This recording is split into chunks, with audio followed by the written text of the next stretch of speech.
Hey guys, it's Stasha Erickson. I hope you're all doing well today. Well, it is November 16th of 2018, and I hope all of you are having a wonderful day. I have a quick Mandela effect video for all of you guys. Something very strange came across my path. I was watching a video that somebody else did the other day, and it talked about Pope Francis was wanting to change the Lord's Prayer. He wanted to change the line of lead us not into temptation with his suggested change of do not let us fall into temptation. Now, I think it's very strange that the Pope is coming out and talking about changing the Lord's Prayer when we have seen with the Mandela effect that the Lord's Prayer has already changed. I published a book last year called The Mandela Effect, Everything is Changing. It's a really thick book, long read, and it's kind of an ABC order of Mandela effects.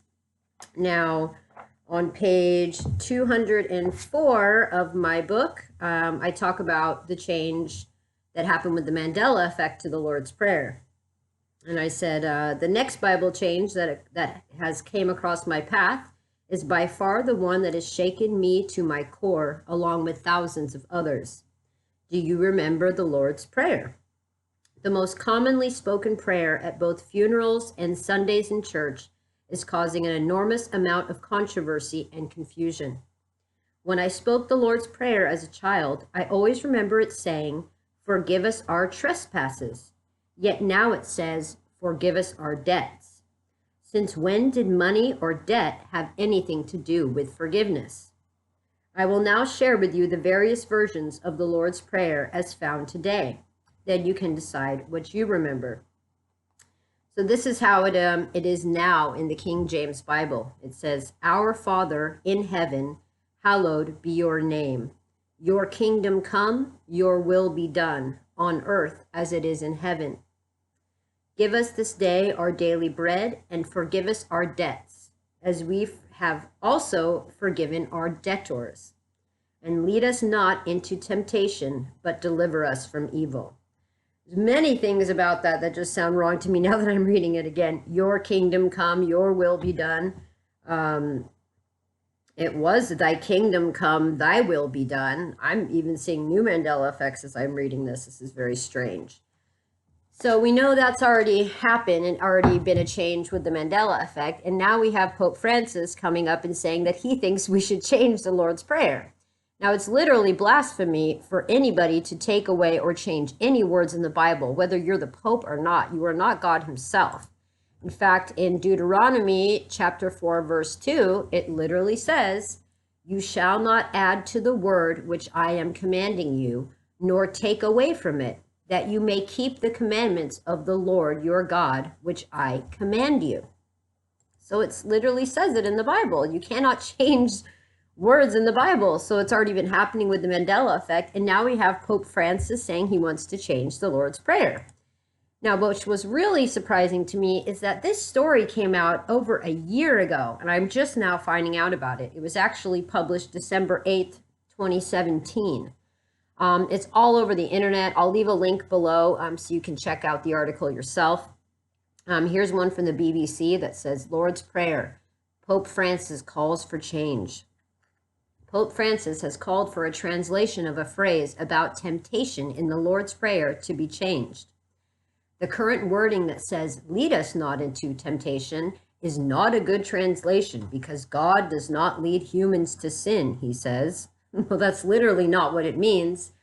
I have a theology degree. For 2 years, I studied how to interpret scripture and what it meant, what scripture means, and it's by comparing other scriptures throughout the Bible. It's very extensive. It's a lot of hard work, but I mean, I'm no pope, and within 2 years of learning theology school, I already know that this is, it doesn't mean what he says it's trying to say. He's not saying that the Lord's Prayer is not saying that God leads us into temptation. It's saying, let us not lead into temptation. Deliver us from evil. It means exactly what it's supposed to mean. So for him to change it and try to reinterpret it is just disgusting. He said his suggestion is to use "Do not let us fall into temptation" instead. He told an Italian TV on Wednesday night. The Lord's Prayer is the best known prayer in Christianity. The pontiff says France's Roman Catholic Church was now using the wording "Do not let us fall into temptation" as an alternative, and something similar should be used worldwide. Well, what gave him the right to change Catholicism for all? It's crazy. Just because Catholicism stems out of Rome, that doesn't mean that Catholics all over the world, in Ireland and England and everywhere else, that they have to change this too because of the Black Pope saying that it should be changed. It definitely means something when he's changing all these words around. And then it continues on. "Do not let me fall into temptation, because it is I who fall. Is not God who throws me into temptation and then sees how I fell," he told TV 2000, an Italian Catholic TV channel. "A father does not do that. A father helps you get up immediately."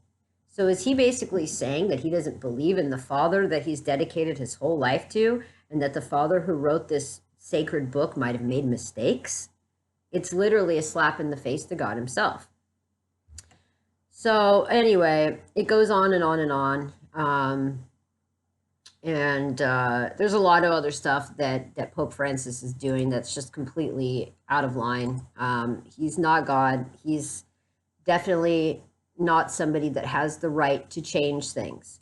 So we've already seen that there is an agenda going on with the Mandela effect changing the Lord's Prayer. Now we have literal physical beings that live on this planet that have a huge measure of influence trying to change the Lord's Prayer as well. So they're definitely trying to attack Christianity. They're definitely trying to attack the word of the Bible. And I just feel like this is another example, another symptom, another clue, another bit of proof that the Mandela effect changing the Bible is absolutely real. Because not only are they doing it however they're doing it, now they're trying to get the literal Pope to just tell people, oh, it's okay to change the Bible. It's totally cool. I don't like the way he wrote it. I don't like the way God did things, so I'm just going to change it because I'm the Pope now. It's just insane. So I really want to know what you guys think about this Mandela effect connection.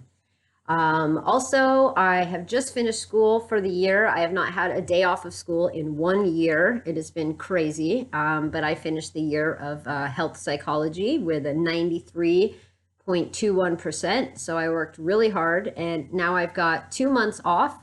There, I can be working on videos for you guys. I have a campaign going for the Mandela Effect book volume 2. If you check the description box in the links below, you will see a link to the GoFundMe page that I have where you can make donations to help self-publish the Mandela Effect book volume 2. The first one's really bare bones about the Mandela Effect, and the second volume I'm working on now has a lot to do with pop culture, movie changes, more of the, just more pop culture oriented with like music, movies, TV, all this type of stuff.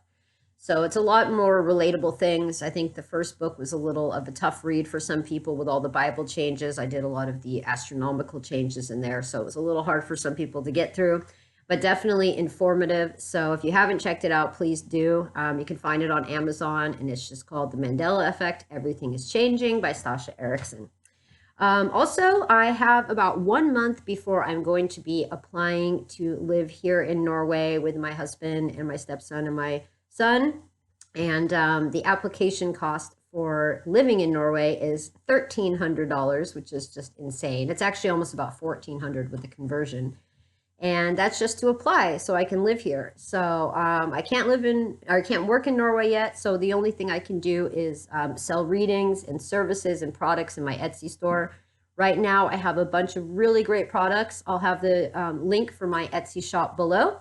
I have readings, I have curse removals, I do all different types of healing services.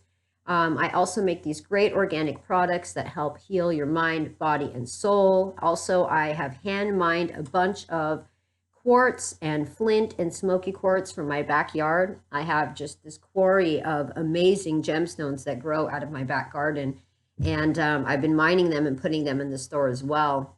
And just last week, I actually made a bunch of handcrafted earrings. You guys had asked me to bring back the earrings I used to make. I used to make these beautiful long parrot feather earrings with gemstones that heal you, like amethyst and hematite and different things like that. So I've made a few pairs and put them in the shop as well. So if you guys check that out, any sales that I make in the next month will help me to get to my goal to living here in Norway with my family. It has been 6 years of traveling and struggling and trying to meet the requirements of the Norwegian government, and we have finally made it. So my last hurdle is just this application, and if I can get through it, then I can finally live here with my family after 6 years.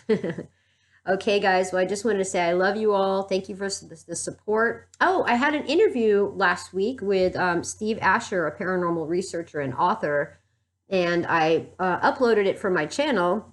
And I've noticed again, they've blocked it and filtered it out because I think it has like 100 views and the interview's been up for over a week. I think like a week and a half now. So please go and check that out. It's called the House of Asher interview. It should be the most recent upload on my channel before this one. Check out the interview and tell me what you guys think. We had a really great talk about MK Ultra, about mind control, about curses, and Planet Nibiru, and you name it. We got into some really deep discussions there. So please check it out and go over and subscribe to Steve Asher as well. He's a really great person, a really informative guy, and we had a lovely chat last week. So, okay, guys, that's updates for now. Hope you're all well, and I am sending you love and peace fra Norge. Ha det bra!